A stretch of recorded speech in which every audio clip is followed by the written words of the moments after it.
Ay, bata ka pa talaga, Luna. Gusto mo maglaro. Namoy. Ano ba yan? Kuya, pati ako natalon kuya dito. Alam ko babae ito, kahit na kami lang tayo lang yung natulog. Talong ka muna. Ito ka muna sa akin. Oh, lumayo ka. Baka maabot ka ni Luna. Talong ka na. Thank you, kuya. Dahan-dahan lang. Wala tuloy na bublo eh. Pataas. Wag na. Ay, may electric pan kasi.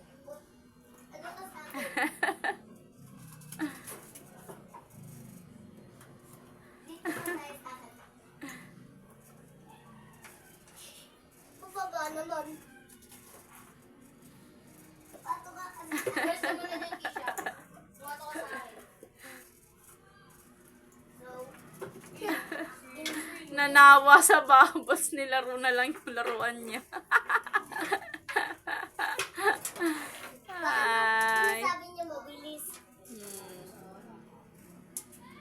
Hmm.